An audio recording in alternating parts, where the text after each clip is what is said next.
We are live. We are going to start.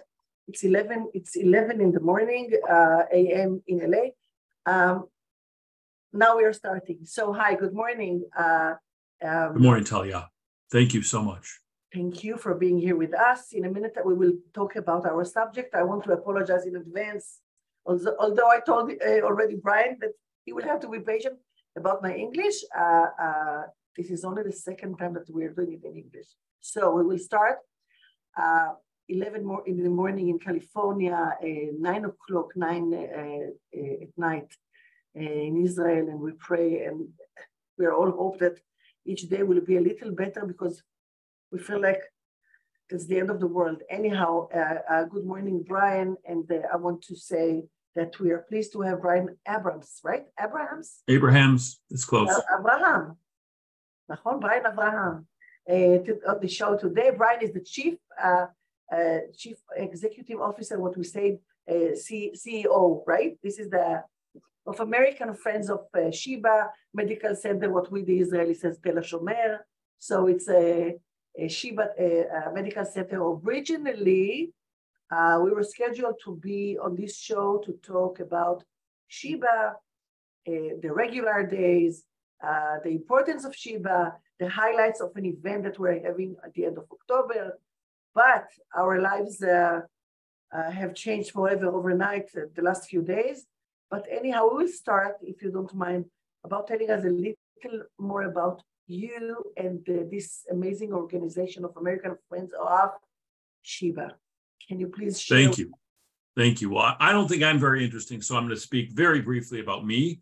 But despite having terrible Hebrew, I've devoted my adult life to the state of Israel and the connections between Israel and America. I was with AIPAC for 15 years. I was with UJA, UJC, JFNA for 12 years, and have spent almost my entire adult life focused on strengthening Israel and the connection to Israel and America.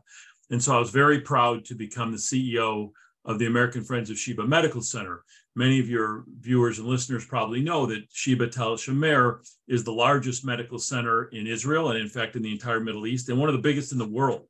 The campus is half the size of the country of Monaco, and there's the only medical center larger in America even is Mayo Clinic.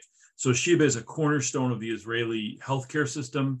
Sheba treats around 20% of Israelis in the course of a year, and many of Israel's national centers are at Sheba.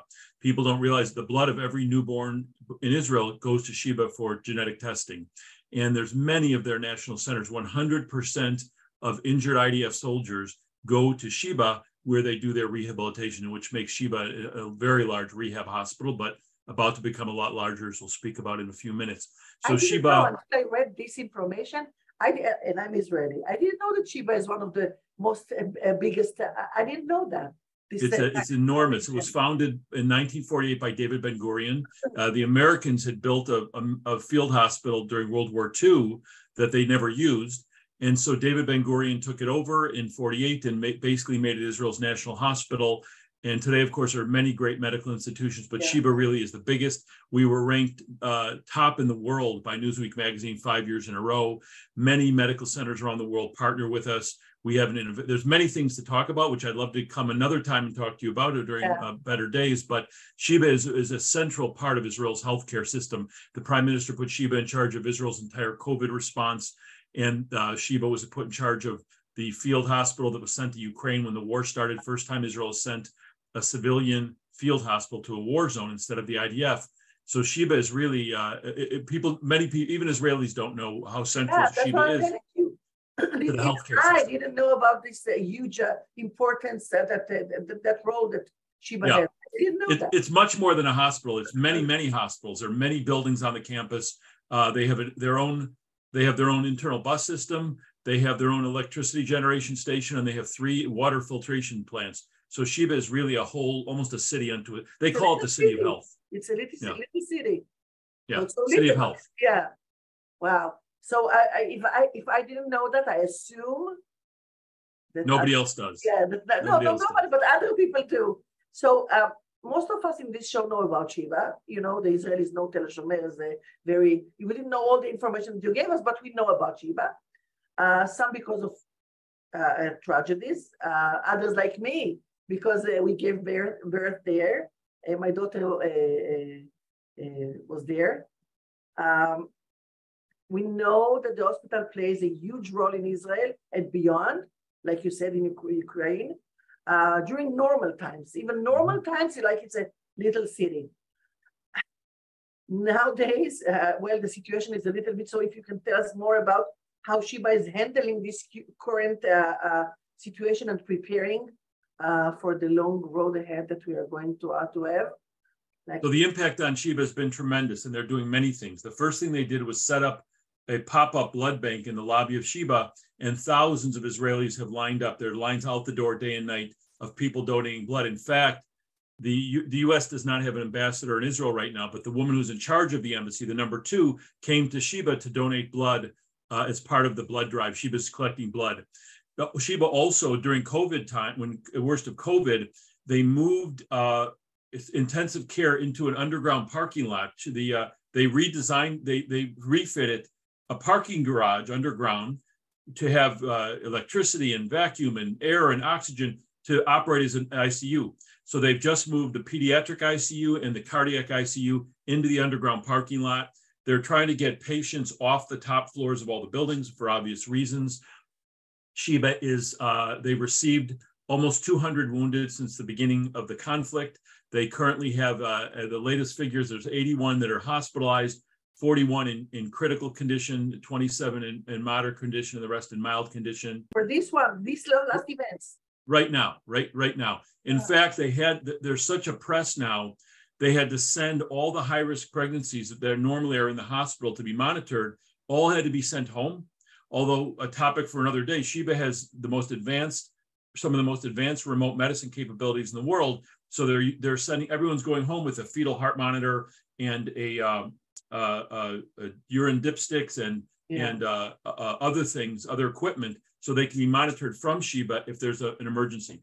But they've cleared out beds. Currently, their pulmonary ICU is at 113% of capacity. The rehabilitation hospital is at 98% of capacity. So Sheba has had to triple ICU beds because they're getting very many critical injuries. So they turned other wards, plastic surgery, neurosurgery, many other wards now have been turned into ICUs.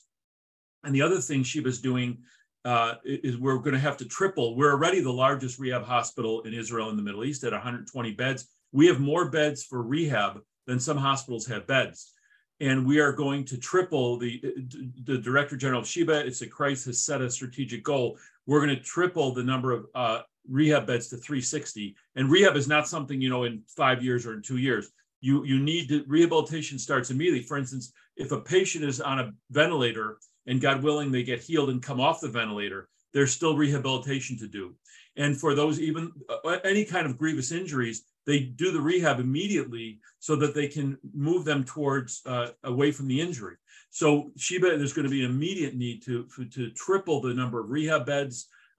They're calling back people who retired, people who are out of the country, people who are on sabbatical, are all being called back to Israel to expand the rehab department. So Sheba is very deeply involved. Sheba's also, as you probably know, there's 2 major hospitals in the south, Soroka and Barzilai. Soroka is quite a large hospital, Barzilai not quite as big. Sheba is providing strategic support to Barzilai, personnel, equipment, disposables, etc. Wow, that's a huge. It's like it's not a hospital. It's like a huge. It's a city. It's a city. I was in a high risk in my pregnancy, and I was there like every week. And you're saying that they're sending in home. Can you imagine these women who are terrified and they're on very risky pregnancies? They all have to go home. They need to clear the beds. But part of the fundraising drive we're running, they need $1.5 million for home monitoring equipment, so that these women can do the monitoring remote. They can be watched from Sheba, and then they watch to see if there's a problem, but at home. At home. Well, as one that had, I was there in the high risk. That's frightening. You want the doctor next to you. You need the help. Correct. That's so. But this. Correct. I understand that these kind of things they have to do because of the current situation. They have to replace things, change things in order to be prepared for, God forbid, something bigger than that. Wow, the current situation obviously changed the theme of our event. We have event in October 22nd. Correct. probably it was planned to be one thing, and the goals probably are still the goals. I think that the theme might be a little different. Please tell us more for this event, what you're playing now due to this horrific circumstances. What's going to be changed? So let's talk we'll be at the Saban Theater in Beverly Hills on October 22nd. There's a reception at 5:30 and the program at 6:30. And you're correct. What we were going to focus on, just to give your viewers a little window into Sheba, Sheba is very advanced in all sorts of research. And when we think about transplant, normally we think about whole organs, a kidney, a liver, etc. Yeah. But Sheba pioneered, and we won't have time today to go into all of it, but pioneered a kind of transplant where they took DNA from a mother's cells, and there's a disease that children get, and the children do not live past childhood. They have very terrible illnesses, and because they have a defective small structure inside all their cells. So Sheba had the idea, and they tested it on a child in Israel to transplant DNA from the mother to the child, and it healed the child. A girl from Los Angeles traveled to Sheba and was healed, and children came from around the world. So we were going to focus the program on this advanced transplant. Obviously, now we're going to focus more on the bigger picture of what Sheba's doing. It'll be less of it'll be appropriate to the mood of what's happening. In fact, interestingly, I'll tell you, Talia, Sheba canceled all travel abroad for any Sheba staff. But the director, pending, of course, events getting worse, God forbid, but the director general made one exception. The number 2 of the Sheba Medical Center is being allowed to travel to Los Angeles for this event because Los Angeles has long been, it's Sheba's strongest supporting city in America. And it's very important to Sheba Medical Center. There's a rich history in Los Angeles. So the only travel abroad permitted by the Director General was one trip to Los Angeles by the number 2. So we'll have him to report firsthand on what's happening and what's going on. And he's a very interesting guy, Yoel Harevan, a PhD, who actually runs a lot of Sheba's operations globally. He was in charge of the field hospital in Ukraine. He was in charge of working with the Abraham Accords implementation. So he's a very interesting guy anyway, and he'll be there with us. And then we'll provide some live reporting on what's happening inside of Sheba as this events unfold. So it's a chance for the community to come together. You can, if you want tickets or more information, you can text SAVE, S-A-V-E, to 24365. Text SAVE to 24365, or you can go to our website, afsmc.org, and there's more information there. I will put it, Melissa will send it to me. I will put it under this radio show, and people will be able to see that for those Israelis, Jewish American that wants to come and support and be with us that evening. Correct. And thank you. And while we want people to come that evening, there's an immediate need now. Sheba is literally, we need ventilators. We need they need a major piece of equipment that's used to separate the components of blood, platelets and plasma and all that. This equipment, that machine alone is $360,000. They need the kits to send the high pregnant. So there's an immediate need for funds today. All contributions we would welcome. Sheba is Israel's largest medical institution. Sheba is on the medical front lines. They are in the center of the country in Ramat Gan and suburban Tel Aviv, but they're on the front lines. Sheba has, in fact, there are not one, but 2 helicopter landing pads behind Sheba. And that's because so many cases come to us, even in normal times, we get so many cases from around the country. The most complex medical cases from the periphery and other hospitals get sent to Sheba. And so when those people come to Sheba Tel Shomer, think about it, these are not people who jump off the helicopter and run in. They are on gurneys, they have equipment, and it takes a long time to safely unload them. While they're unloading, no other helicopter can come in. So Sheba, about a year ago, built a second helicopter landing pad. So the helicopters are coming and going today with cases from all over Israel. So we would welcome people's contributions now to the effort. And of course, we would love you to come on October 22nd. The community will come, the people who love Israel will come together on October 22nd to show solidarity with the state of Israel and to raise funds for the effort. Let's say it again, it's October 22nd. October 22nd, the Saban Theater. Beverly Hills. If you text SAVE to 24365, you can get more information, or just go to our website, afsmc.org, where we have a lot of interesting things. We've just put a video up this morning of the process of how do you turn a parking garage, an underground parking garage. Think about how those are not the nicest places in the world. And now is Sheba's most delicate patients, pediatric ICU, are now in an underground parking garage. So we have a short video, just a few minutes up on this morning on our website, showing how Sheba turned a parking garage into an ICU. Wow. It's when as an Israeli, maybe it's a matter of pride, but when I see that our doctors going to different states or countries around the world to save earthquakes, but the heart is like it's getting out of its place. Like you cannot be more proud and appreciate than that. You see them and they look like angels. Well, I'll tell you what, Talia, when things are better, if you invite me back, you will be amazed what you didn't know about Sheba before. So the Israel Center for Disaster and Humanitarian Medicine is at Sheba, and they go all over the world. They were in this year, they were in Uganda, Kenya, Haiti, treating kids with burns. The things that Sheba doctors are very involved abroad in humanitarian work. In fact, there was a recent story that, two of the most hostile countries to Israel in the world are Afghanistan and Pakistan. Sheba doctors were helping Afghani children with cancer of the eye go to Pakistan for treatment. Neither country speaks to Israel, but Sheba doctors were helping children get from Afghanistan to Pakistan for treatment. So Sheba doctors go all over the world. Every continent, angels. Every continent in the world, Sheba has sent humanitarian missions to, except North America. But everywhere else, we've sent humanitarian missions all over the world. Angels, just they don't have the wings, I think, but everything else is the same. Yeah. So if we will, after we talk about the event and the necessity that you need help, we need help. We need to help Sheba. How can we, Israeli citizens around the world here, Jews, how can we be involved? So go to your website, make a contribution, maybe join us to the event. Maybe what else? Also, they can sign up. We have a weekly newsletter that in normal times comes out every week. It's very interesting. Unfortunately, now, sadly, it's probably going to be all about relating to the war. But it was the angel stories you love, Talia. Our weekly newsletter has wonderful. One week is kind of a newsletter, and the next week is a letter from me.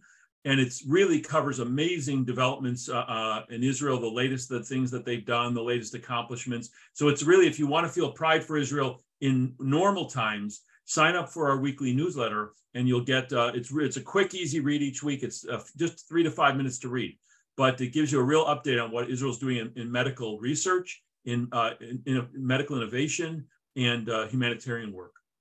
So first, I want to take a moment and say thank you to Meirav, that Meirav Bengal, that made the connection. It's very important. She's a great supporter. She's our chair in the San Fernando Valley.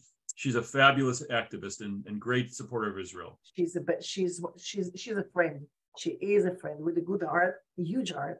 So if you will excuse me for a few seconds in Hebrew, חברים וחברות, תקשיבו. בית חולים שיבא תל השומר, כולנו מכירים, מרכז הארץ, ממוקם ככה, עוזר לכל בתי החולים ליד, כמו שבריין הזכיר את ברזילי וסורוקה, מאוד מרכזי, עיר, הם בנו שם עיר, לתת, זה הרופאים שלנו, שזה מלאכים. כל מי שרוצה להירשם בניוזלטר כדי לדעת מה קורה, להתעדכן, כל מי שרוצה להרים תרומה, כל מי שרוצה להיות נוכח באיבנט באוקטובר 22 בסבן תיאטר בבברלי. אנחנו נשים מתחת לשידור לינקים, כתוביות, אינפורמציה.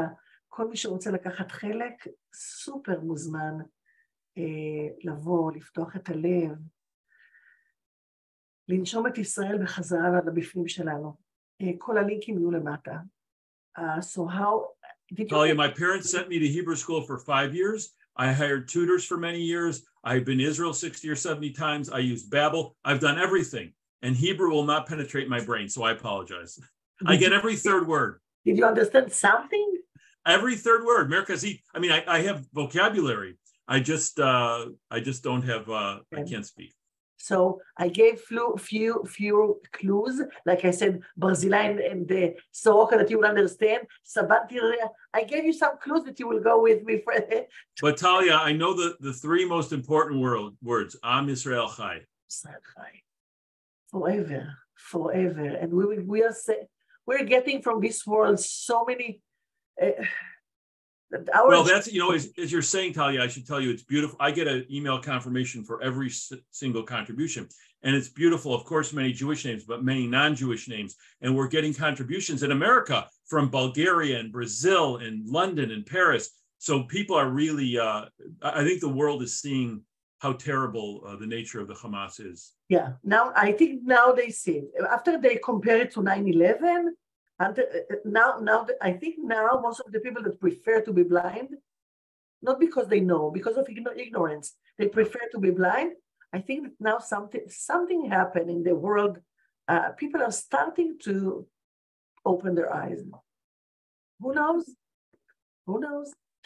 So first of all, I want to thank you that you're so busy, and you gave us like our 20 minutes for putting this topic on the table. I'm honored to be on your show. I'm honored to have you. I know, you have to surround yourself with people that you believe in their mission.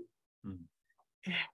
It's blending your personality. So I blend myself with people that are doing so good to Israel. I feel good.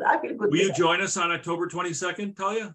Of course. Please come up and find me. And anyone who wants to join us, text SAVE, S-A-V-E, to 24365. We would love for you to join us. We want to have a strong showing in Los Angeles for the community. Are we still having this Jewish guy? We were having the comedian Modi. It's a little. We're looking at shifting the tone of the event, so we may postpone that. Yesterday night, a friend told me, Talia, we're having a very, very hard time.